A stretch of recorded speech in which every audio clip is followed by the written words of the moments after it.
Okay, so today's the big day. We're finally going to go ahead and we're going to get the big pour done.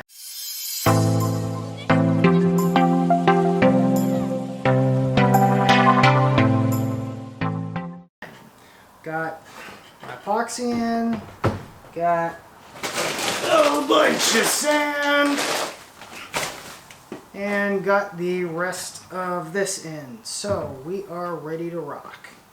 Now, mixer, black dye, measuring stuff, measuring vessel. Alright, we're basically ready to go. Okay, a couple of provisos first. I'm going to be mixing this up 1 gallon of fluid to 3 gallons of sand. And currently unknown amount of this because unfortunately due to poor planning on my part, I didn't have enough liquid dye to do the whole project. Or the same brand of sand. So there's going to be a little bit of an incongruity between the two pours, and you're going to be able to see it. Oh well. I'm sure it'll be functional. And a conversation piece. So anyway, at a 2-to-1 ratio, we mix up 1 gallon of epoxy. Stir it for 5 minutes,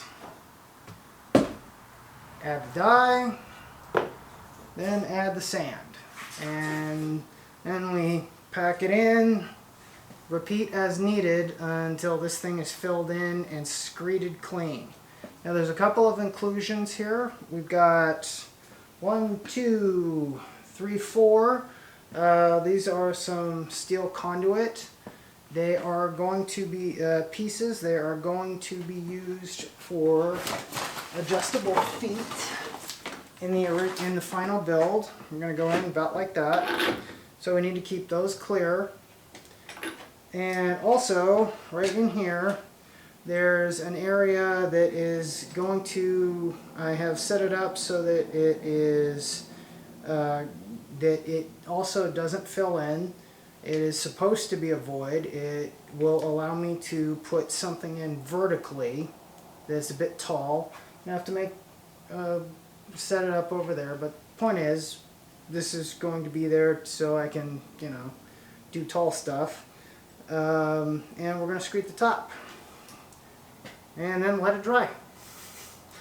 So, let's get to it.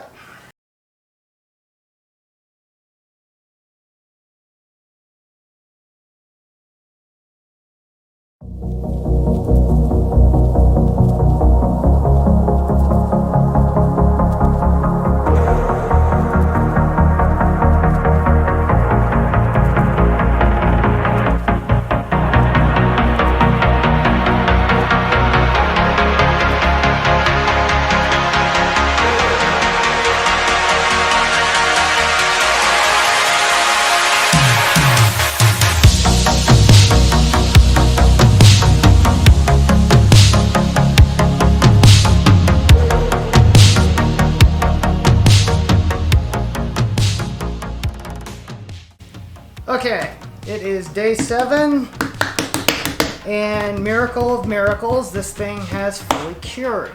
So, I'm going to take all the hardware off, and then we're going to break off all of this melamine, and hopefully we have ourselves a machine base.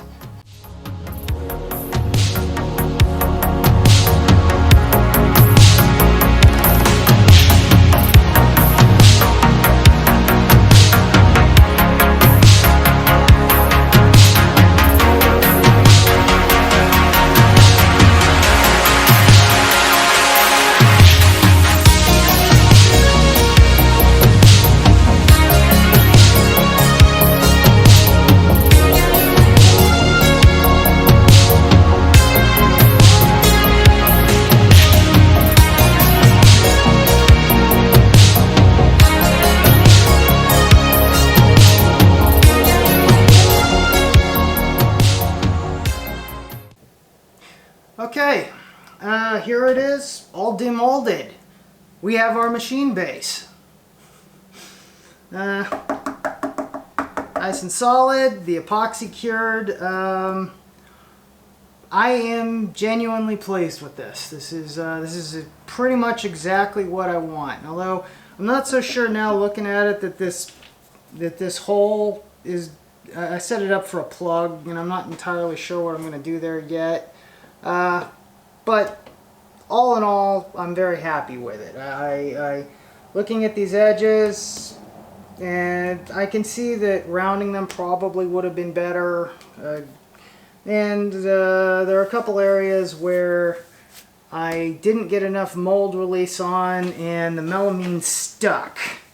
And so demolding this thing has left quite a few scars. Nothing I can do about it.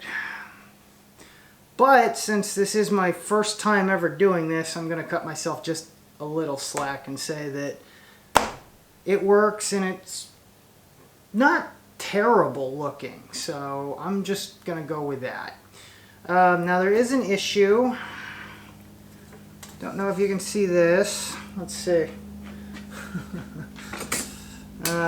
Yeah. It's not flat. Now I expected this, and I already have a fix for it. So, you're probably wondering, yes, what could these possibly be, since they're way too high to provide any real support for anything? You'll find out.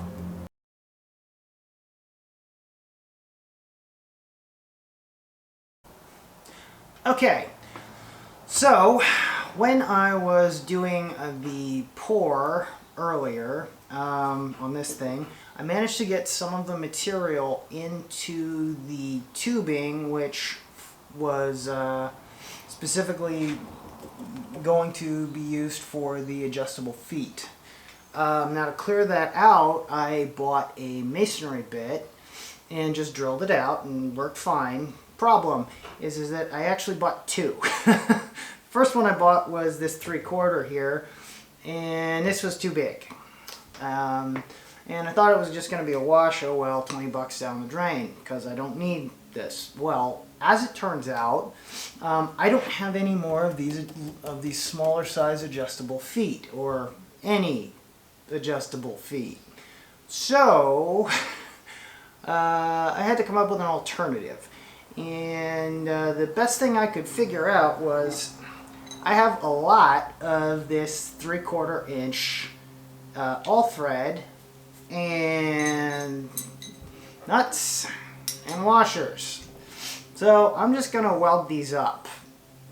Chop it off here, weld these up into a foot, and there, bingo, got my new adjustable foot.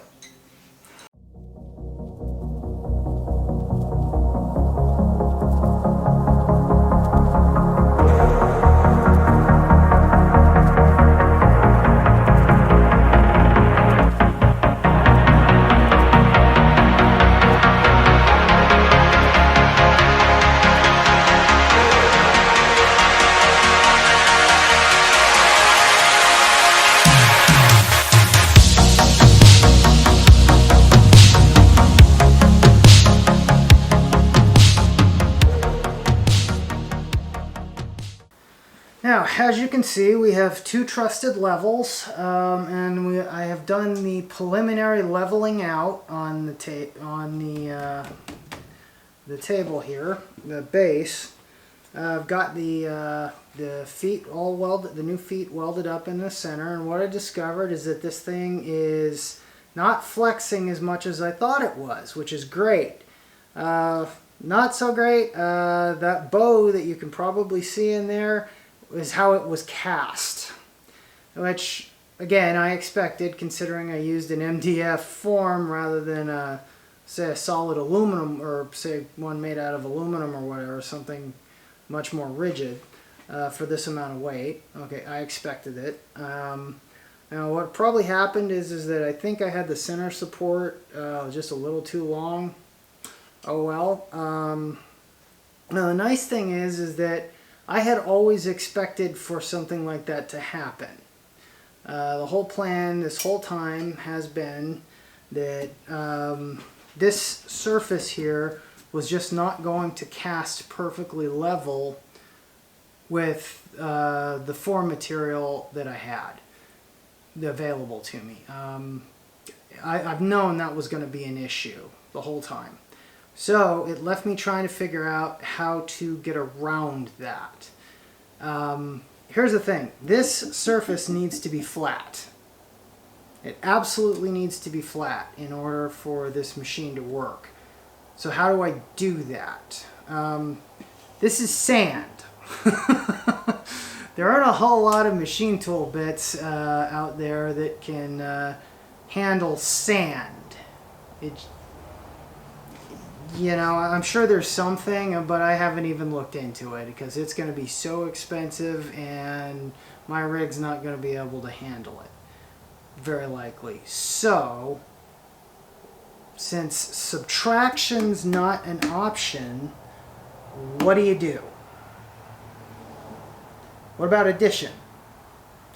Okay, this thing is epoxy, and for the very beginning, my plan was go ahead, cast it like this, and then we're going to come back over the top of it with some bar top epoxy. Goes on real thin, 1/4 of an inch max, and that is going to, once this thing is level in both axes, we're going to tape it up and we're going to flood the entire top of this thing with about 1/4 of an inch of bar top epoxy.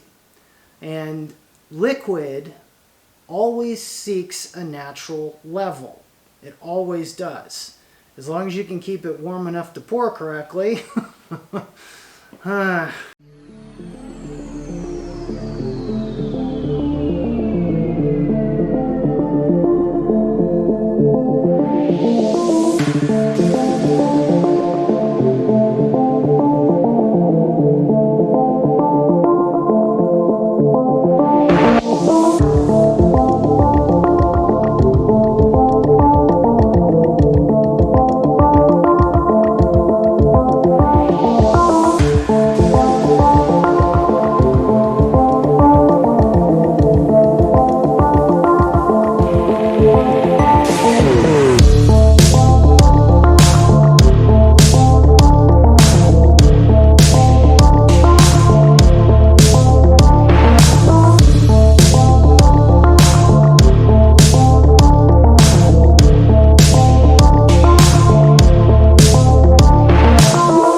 Okay, and here we are again.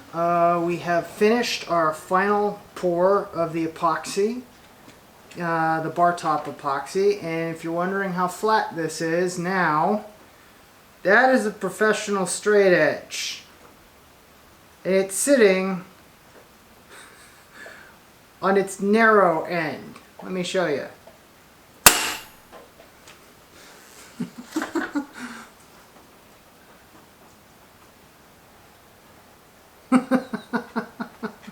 It's sitting on about, I don't know, 3/16 of an inch. Flat. All the way across. Yeah, I can't get a feeler gauge or anything under that. This worked perfectly. Leveled absolutely flat. I could not be happier with this. That is exactly the result I wanted in this regard. Now there are a couple of imperfections, like about, I don't know, 1,000 dinky air bubbles, and unfortunately I'm probably going to have to sand them out. More on that later. But for right now, let's see how easy it's going to be to take this, let's see how easy it's going to be to get this tape off.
Okay, we've got one more job for the router, and to do that, number one, I've unplugged it, and that way I can safely change the bit from this quarter inch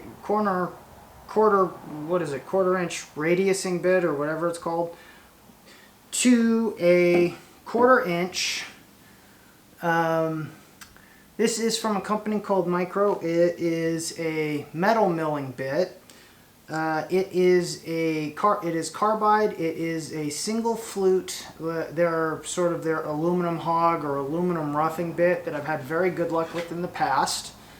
On this, and even on this channel, if you check out my stuff on Gab, we've used this to do this before.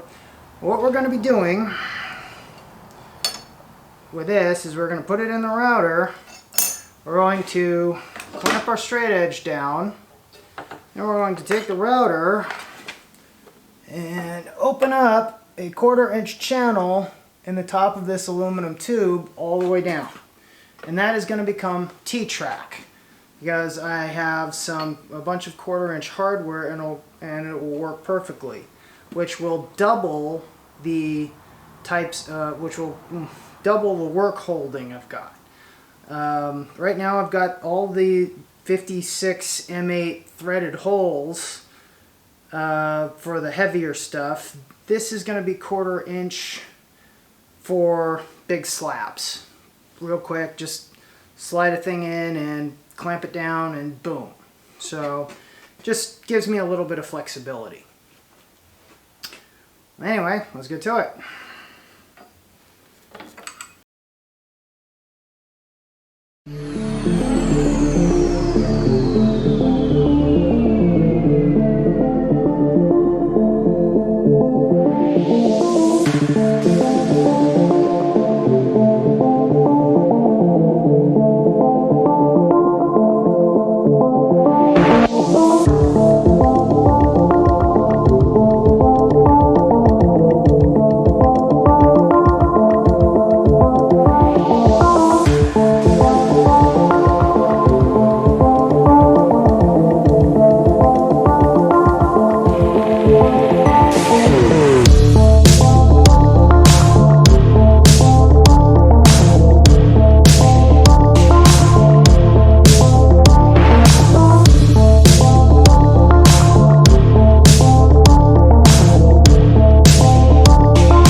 Okay, that's it.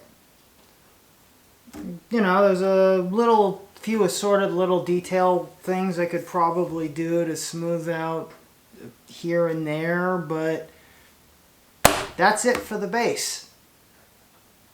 If I had the other parts already fabbed and cast, and I could bolt the sucker together and use it right now.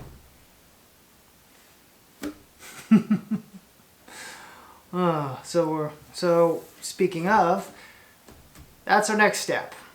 Now we begin cutting out the cast parts out of foam and casting them in aluminum, and clean them up, bolt them to the machine, and move the sucker over into the corner where the other one is currently, and use it. That's the plan. So that's all I got for you this installment. Ciao. God bless. See you in the next one.